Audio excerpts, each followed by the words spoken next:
And welcome to the Evidence and Reasons for the Christian Faith video channel. Having some technical difficulties getting this stream started. The topic of today is, let me share my screen.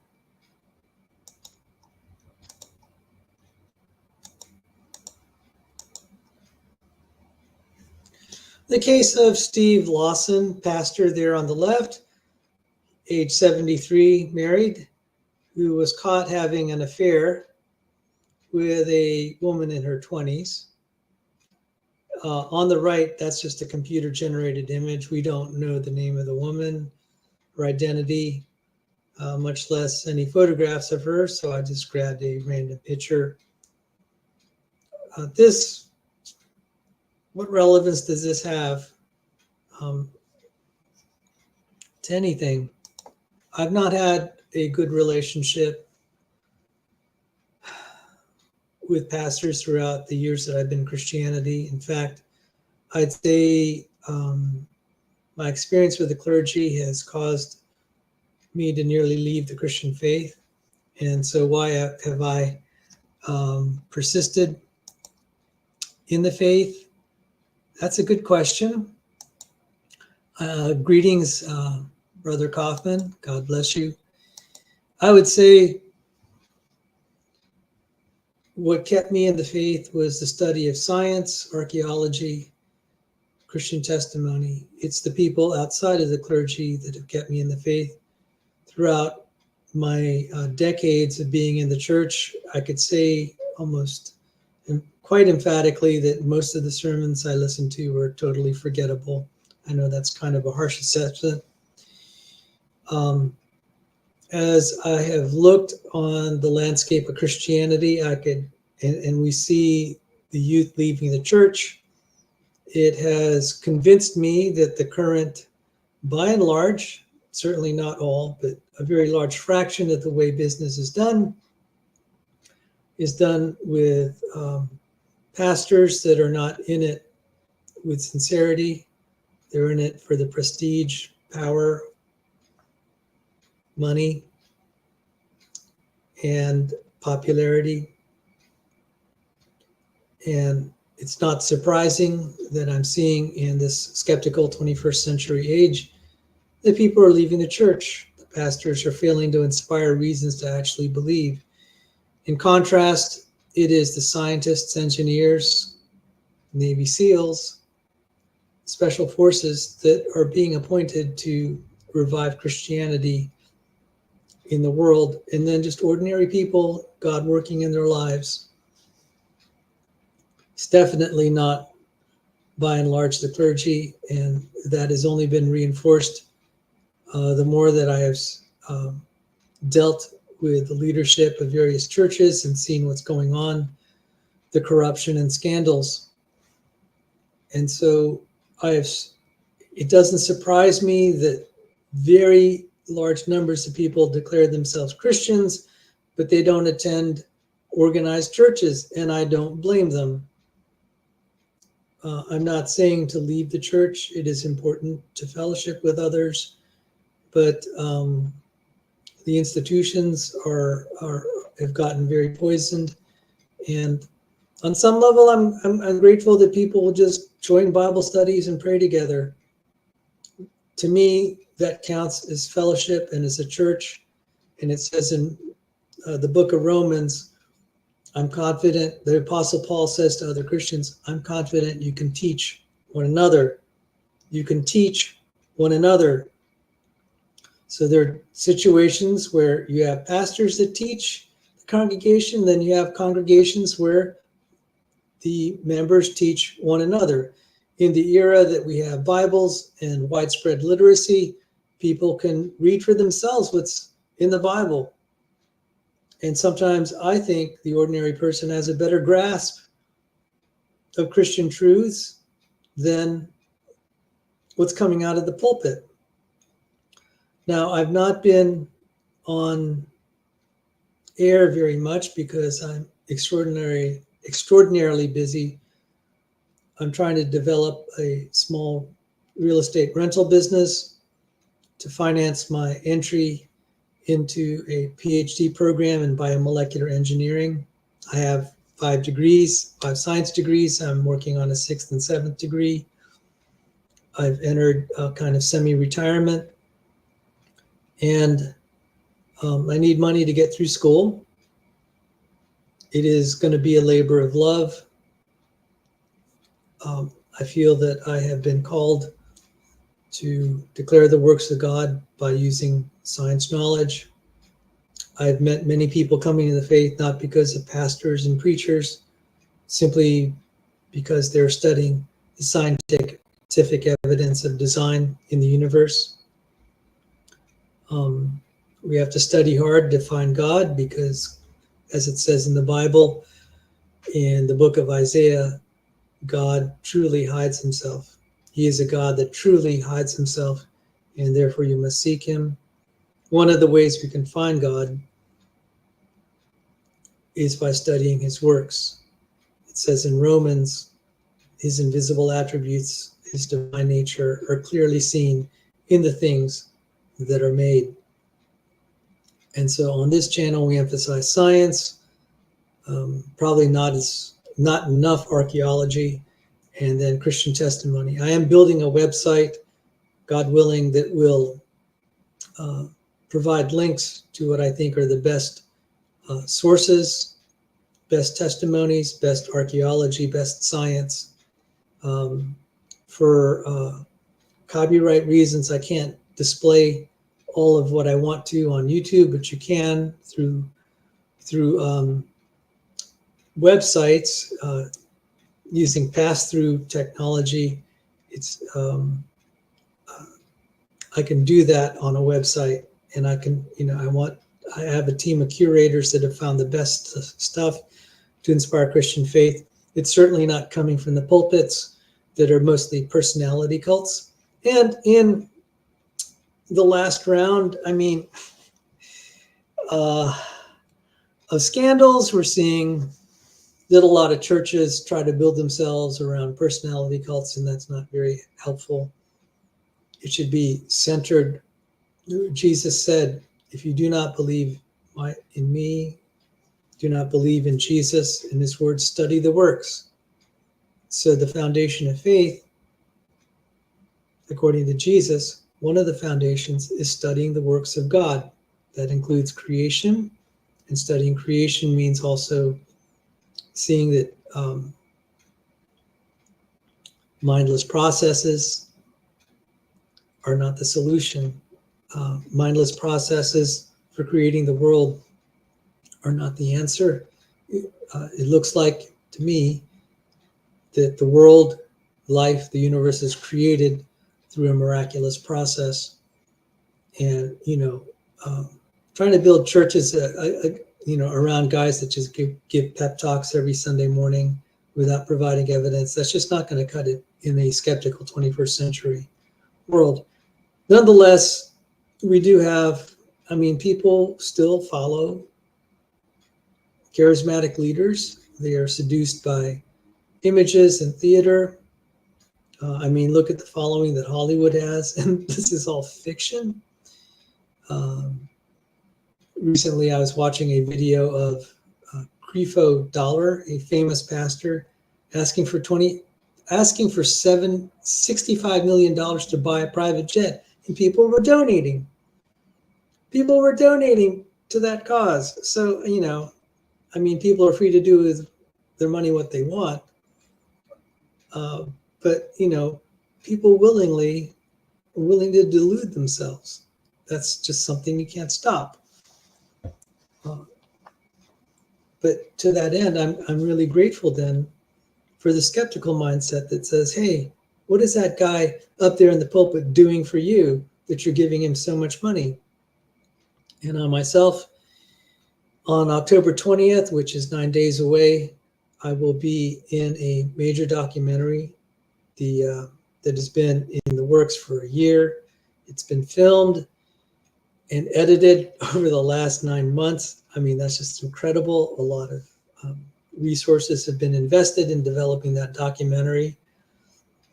It already has 1 million views. The teaser and trailers It is about the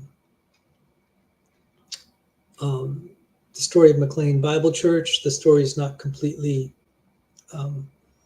there's still a lot to the story that has yet to unfold, but I was involved. I was a plaintiff in a legal probe that uncovered millions of dollars in questionable transactions and contracts. And actually, it touched upon tens of millions of dollars, really kind of sketchy money flowing through the church under the hands of a few people. We have a pastor preaching the poverty gospel in David Platt, and yet he drives a luxury car, a Jaguar Range Rover. He preaches that we should impoverish ourselves and donate to ministries, and yet he lives in an exclusive, wealthy community. There are plenty of slums around this place. He could choose to live there, but instead he drives to $1 million home in a luxury car. So so much for being an example in practicing what you preach. Andrew says, for a time is coming when people will not endure sound teaching, but have itching ears. They will accumulate for themselves teachers that suit their own passions. I mean, this is incredible. Like Creflo Dollar is asking $65 million, and we have this poor woman that can't drive herself to church, takes the bus to church every Sunday morning, giving money to him.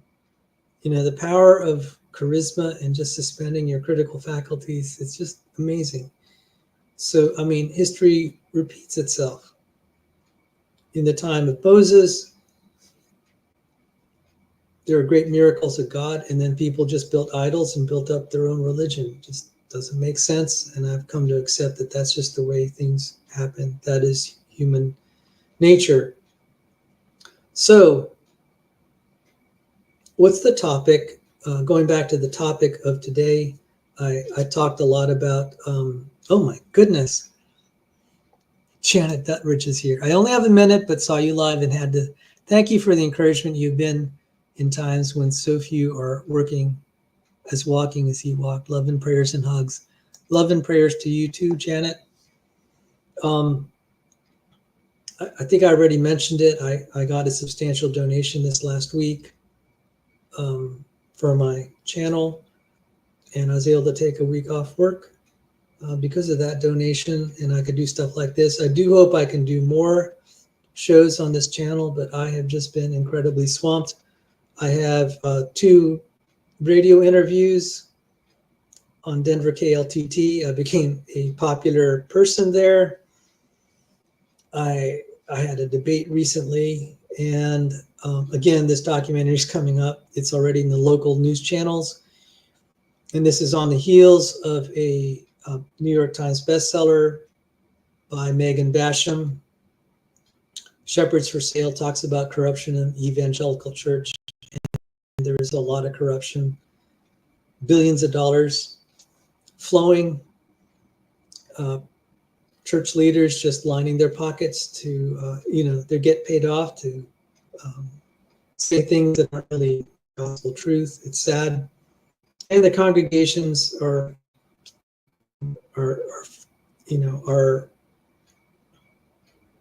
listening and following. Thankfully, some of them are leaving. Praise God for that.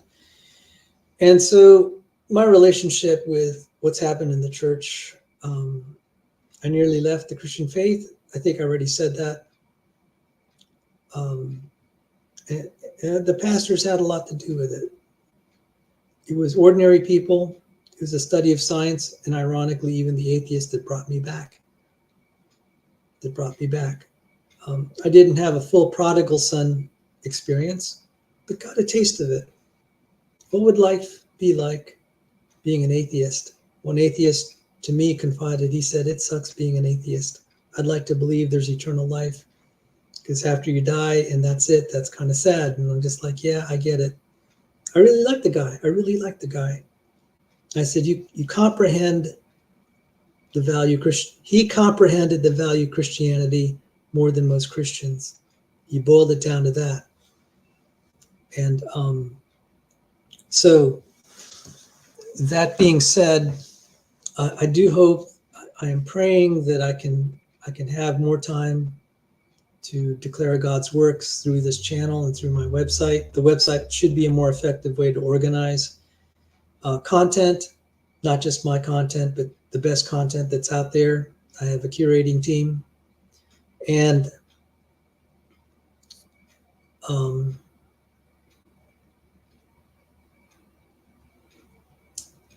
to declare God's work.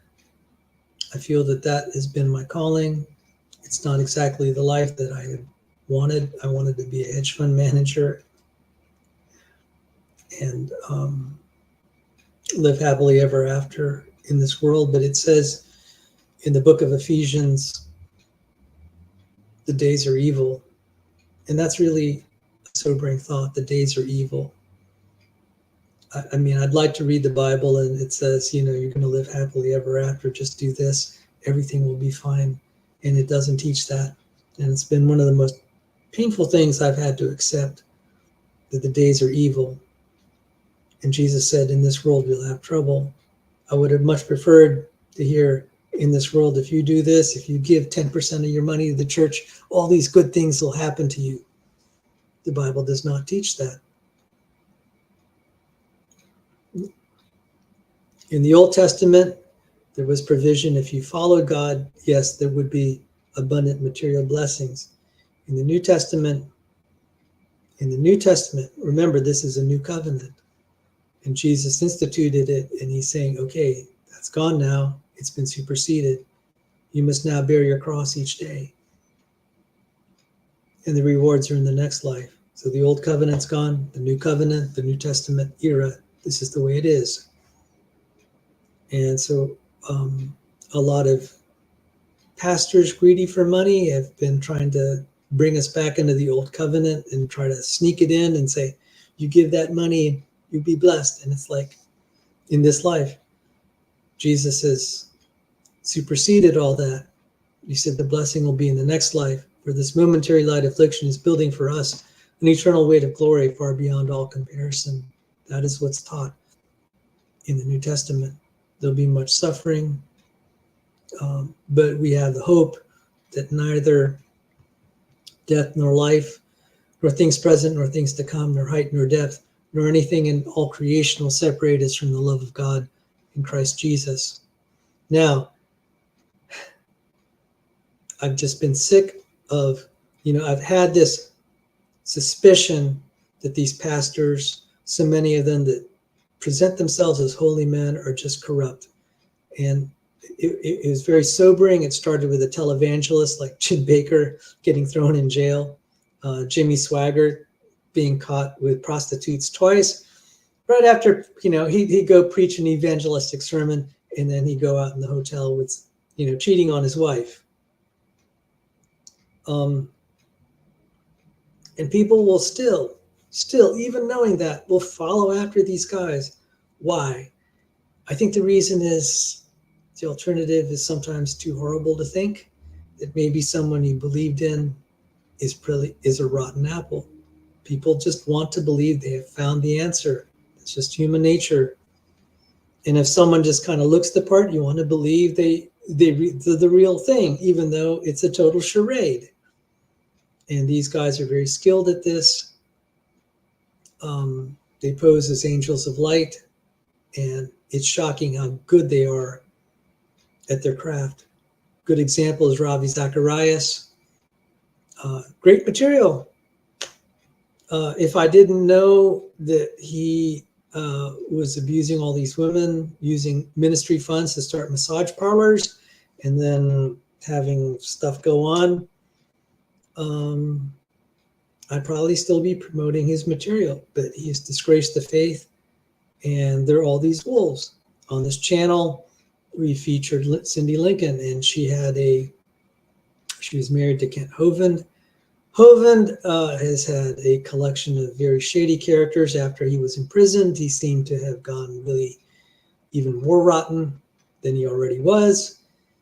He surrounds himself with thugs. One of them, Steve Lynn, has a warrant out for his arrest, and he's now a fugitive in hiding, and he was on the board of directors. Another was arrested for child molestation or something like that, Chris Jones. I mean, Ken Oven has just surrounded himself with bad apples, and I think he's one.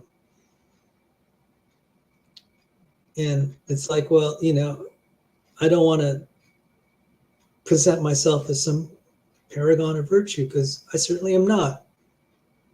But I will say I'm just like everyone else, just trying to make it through the next day, just trying to survive, just trying to find a reason to keep going on, and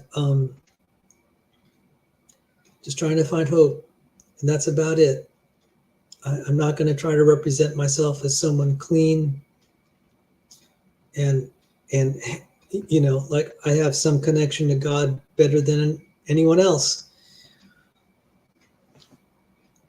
But I do feel a responsibility that when I see young people being misled, one of them being Jesse Kilgore, by things in the world like evolutionary theory, and then Kilgore kills himself.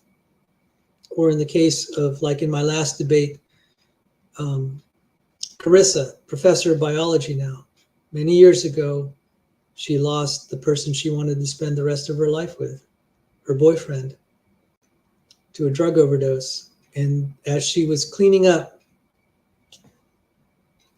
her boyfriend's apartment after he died, she found all these letters and diary notes, the darkness in his life that had come about by his virtual worship of Darwinism and rejection and hatred of God.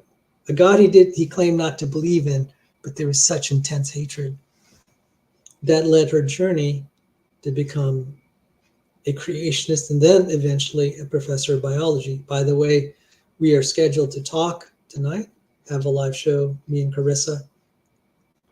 We will have a little debrief on our debate from last week, and also where, you know, what was the purpose of the debate. We've been talking about developing college level intelligent design course.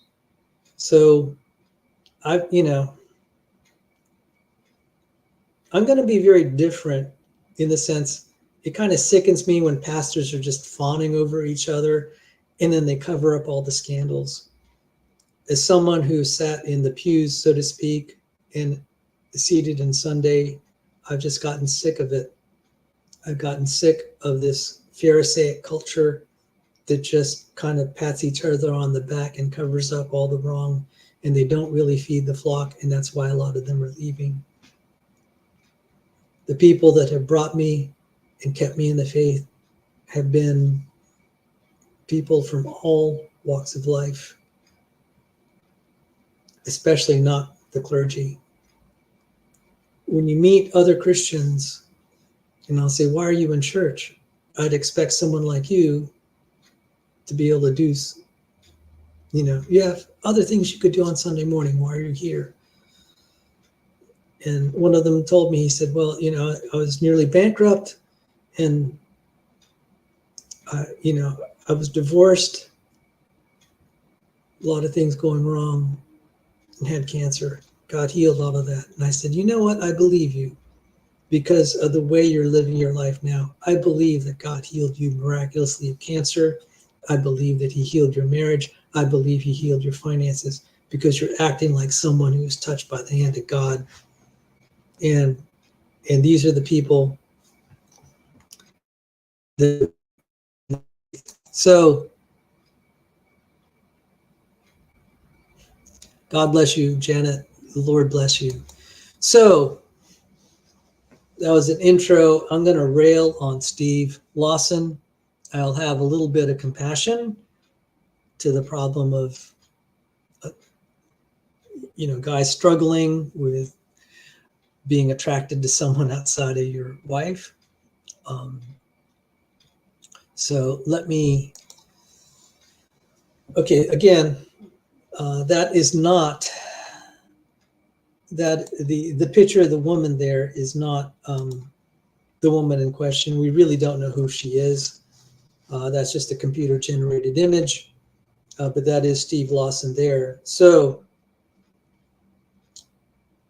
what do I have to say? Okay, so there's an age gap, 73 years old. She's in her 20s. The affair had gone on for 5 years. And it was only because he was compelled to come forward. The father of the girl threatened to break the story open, and then he finally fessed up. Otherwise, who knows how long this would have gone on, how long this charade would have gone on. So my thoughts are, in this kind of, people are saying, oh, I'm praying for him. I'm praying for him. I'm like, why don't you pray? Why don't you pray for his wife who he betrayed? I would say that would be number one. And I know this may not sound very nice, but I'm not very motivated to pray for him. I think he deserves a good kick in the nuts more than he deserves my prayers. And that'll probably help him better, just figuratively speaking. Now, look, I'm not saying I'm any holier than any other guy out there, because certainly if that opportunity had presented itself, there'd be a lot of temptation. But if you're representing yourself as a minister of God, you're up there on Sunday pontificating about how to live your life, and you're not doing it. We call that hypocrisy.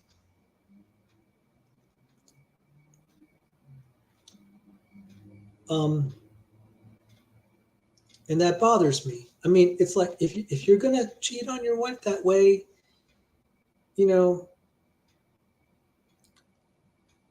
what other things are you unfaithful in? What other deceptions are you conducting? That's why it's bothersome. I did totally respected a pastor. He said he left the ministry voluntarily because he was just attracted to the church secretary. Nothing happened, but he said that was inappropriate. He had to leave. I respect that. He said, look, this is too much of a temptation for me. I'm not handling it well. I got to leave. Got to check out. I'm a bad example. Good on you, Pastor. Good on you. That's the way that's how I think that ought to be handled. And carrying on this dual life just is disgusting. If you failed, fess up and just leave the ministry. That will be, I think, that'll be a great, people respect you for that. I respected the pastor who did that, got another profession. There's a Catholic priest not that I'm a Catholic anymore. I used to be. But he fell in love with someone, and it's not well known, but a Catholic priest can leave the priesthood and get married. He just can't remain a priest. So, as I know, the guy's probably still a practicing Catholic, but he cannot retain that office because there were standards that they made a vow to and a commitment to. So, even though I'm not a Catholic, I respect that because you're not being a hypocrite. Now, someone like, not that this guy's a paragon of virtue, and not that I am advertising this sort of lifestyle, but let me just let's see if I could show this. The king of Thailand goes into isolation with a harem of 20 concubines in Germany. And there's a picture of the king of Thailand. That's his wife there. He just married her. And 3 months into the marriage, that's his concubine. They have an open ceremony saying, okay, this is my wife. This is going to be the girl I, have on the side. At least it's all in the open. Yes, and he goes, and then he got some more. And then this article says the king of Thailand goes into isolation with his harem of 20 concubines in Germany. Books an entire luxury hotel in Germany. And I'm sorry to laugh. Okay, but you're not presenting yourself as some paragon of virtue. The women out there will be kind of disgusted. It's like, well, you know, he's abusing these women. He's taking advantage of them, using his power and influence. So okay, let's just review some imperatives. We see in the animal kingdom, like I saw it, it's kind of disturbingly horrific. In walruses or sea lions, the male will have a harem. He will fight other males, beat them up, and those other males don't have any women. The guy that's on, you know, this the king gets all the women. This tendency of guys to be polyamorous. It's just kind of written in male biology, not just in humans, but throughout the animal kingdom, where you know, the most attractive male can have, you know, has this harem. Biologically, it's feasible, and there's a certain logic to it. It's kind of tragic in this fallen world, but you know, that's the way it works. It's not that unusual. It says in the Bible in 1 Kings chapter 11, verse 11, I think, or verse 1, 1 Kings 11:1. I think I have the citation correct. It's in there. It's in 1 Kings. Solomon loved many women. Solomon loved many strange women. He had 700 wives and 300 concubines. 700 wives, 300 concubines. We know in the Song of Solomon, he was writing this beautiful love story of his affair with number 61, his 61st wife. And you would think that that would be happily ever after. That'd be the, you know, his final love after he found the right girl after 61.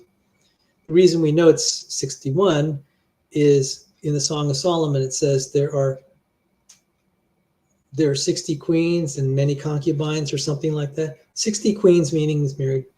He already had 60 wives. So number 61 was the love of his life, so to speak, written in the Song of Solomon. And it's a beautiful love story poem, but it just, you know, it doesn't have a happy ending because he went on to marry all these other women. And I sort of get what he's trying to do, why this happened. It felt so good, you just want to repeat. You want to have that other love story. And so you see these multiple marriages. It just keeps happening and happening. Oh, here is the biology student. Thank you. Thank you for joining this. I hope you enjoyed some of my videos on endosymbiotic theory. I really do hope you enjoy the one on the lack of common ancestry in all proteins. I think that's pretty significant. And I hope I can be an encouragement. So look, I'm not saying there is no sin in being tempted. You're going to be tempted. We do pray that, Lord, lead us not in temptation, but deliver us from evil. You'll be tested. We're in a fallen world.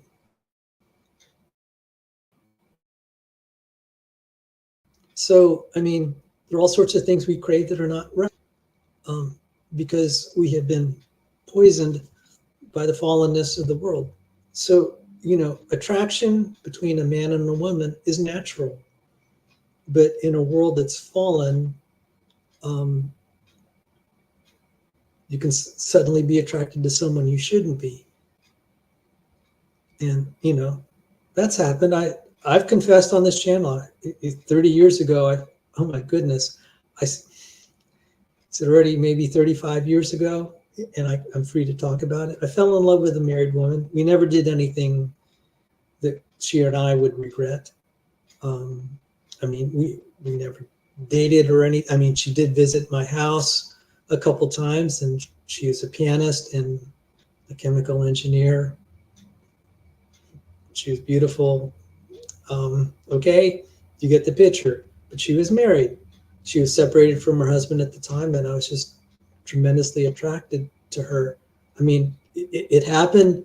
It wasn't like I was planning to go out with her, but we just ran into each other at the school cafeteria, and she was giving her story, and I was just so enthralled with her. And before I knew it, I'm just like, I want to be with someone like this the rest of my life. Why can't I have something like that, Lord? I still remember her coming to my house, and she's playing the piano, she's singing, and my mom is saying, "Yeah, oh, she's so talented." And and we used to go out to the concert halls inside our school, and we'd start to play piano for each other and sing for each other. I mean, you get the picture.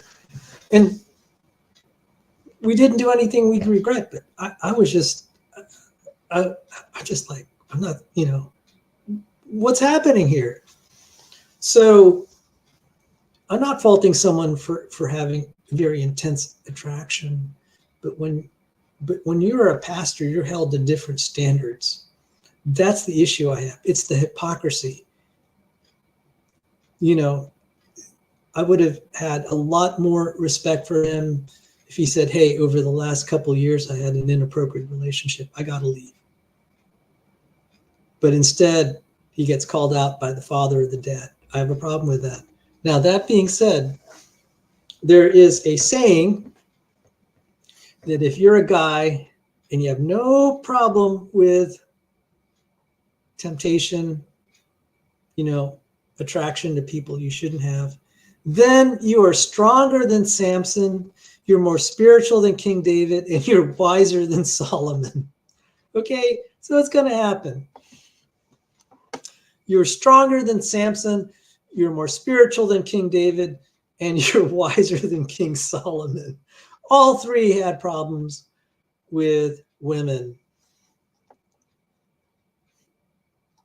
And if I may say,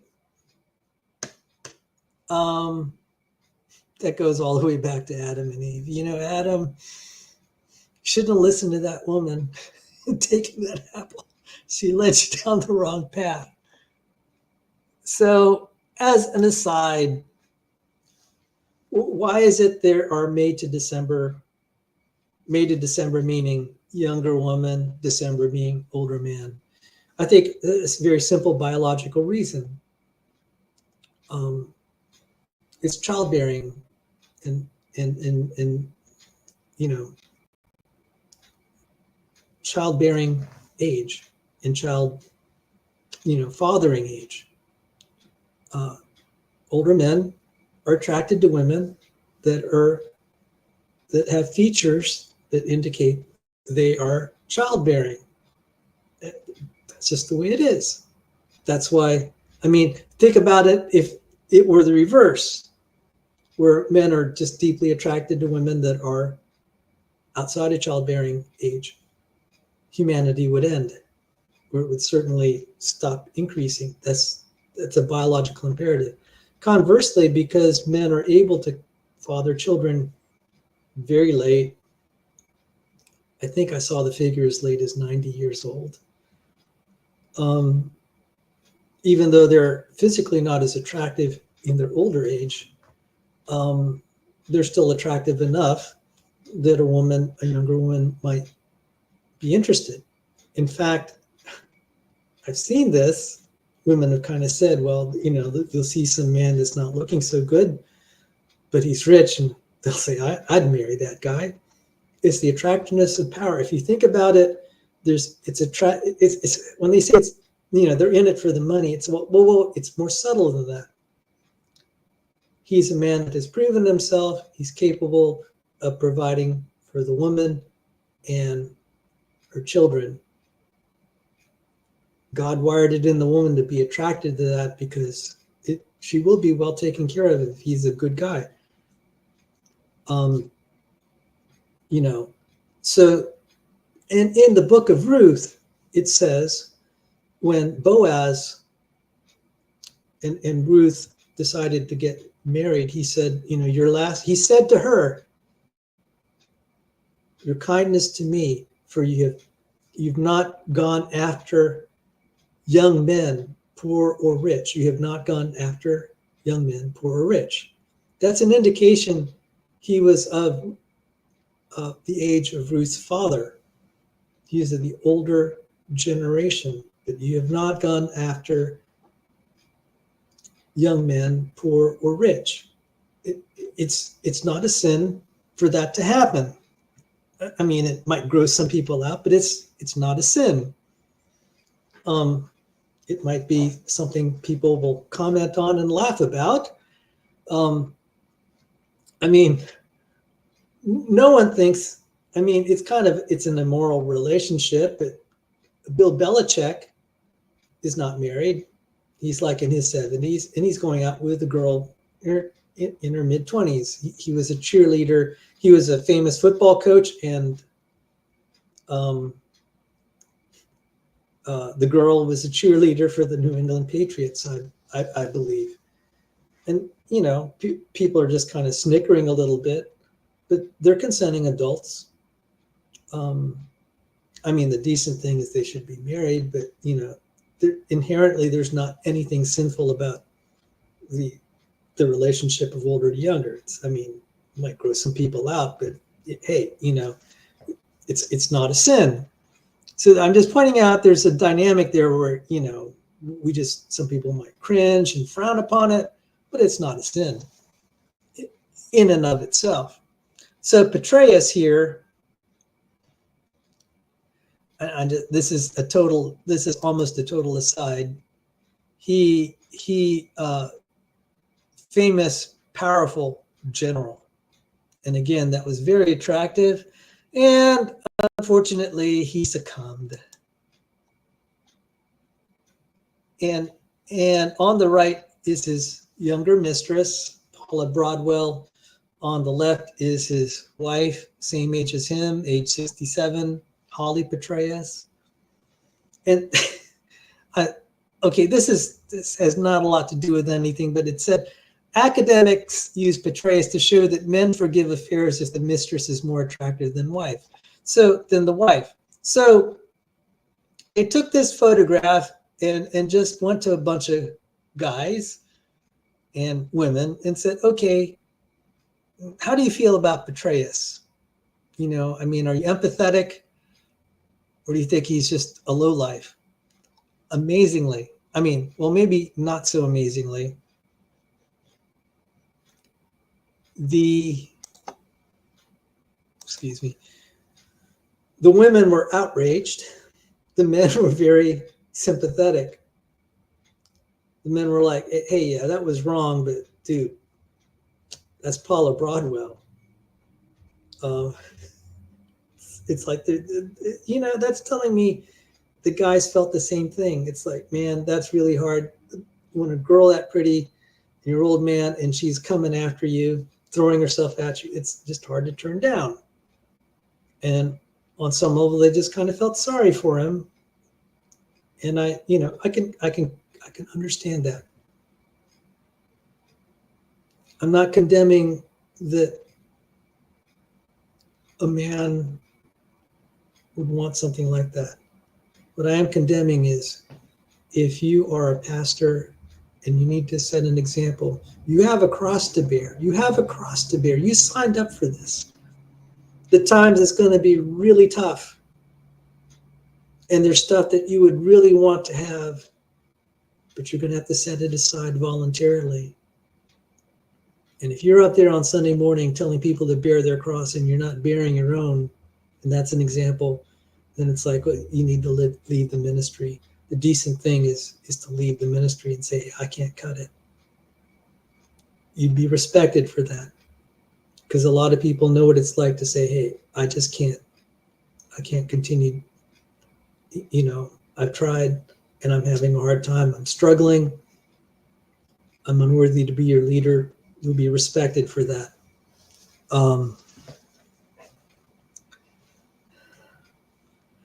And so, oh my goodness, there's so many people here that are new. Thank you for visiting.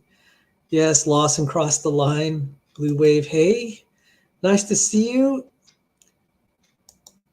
And Gateway Church's recent. No, I'm not aware of Gateway Church at all.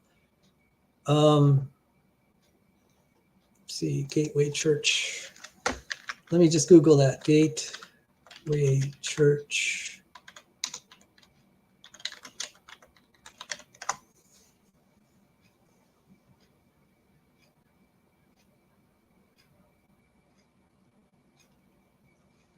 Julie Roy's. Okay, let me just read this, and I thank you for this. All right, so let me, so Terry Ann, let me thank you for that. Let's just read this. Lawsuit accuses Gateway Church of committing fraud with members' tithe money. Ow! A group of members of Dallas-based Gateway Church have filed a proposed class action lawsuit alleging that the church fraudulently claimed it was giving 15% of members' tithes to global missions, but did not. According to the suit, Gateway should have been giving away a minimum of $15 million a year to global missions since the church had an annual revenue of $100 million.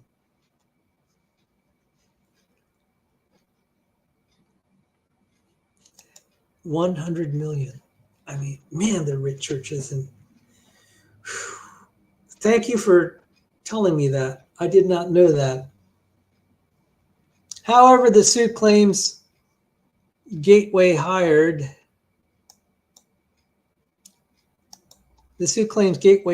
a seasoned CPA to oversee its global ministries in 2011.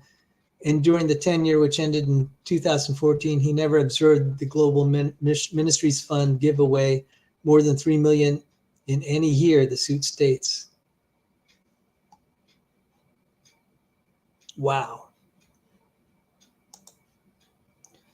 Now that's the Julie Royce report. We'll see where that goes. Frankly, personally, I'm a little disappointed in Julie Royce because she's not covering the lawsuit I was involved in. And there are also millions of dollars being involved in very sketchy transactions. And she has taken the side of the church. Even in the wake of the fact, we have now court records that show, through depositions and discovery, that show what we were claiming. So I think Julie Roy's, she does some good work calling out the bad, but she's a little bit too selective and she takes sides. She's not completely impartial, but I'm grateful for that. Thank you very much, Terry Ann.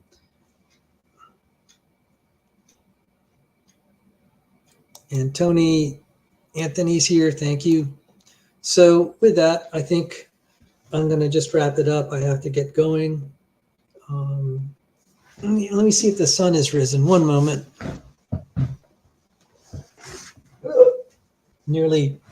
I nearly pulled the cord.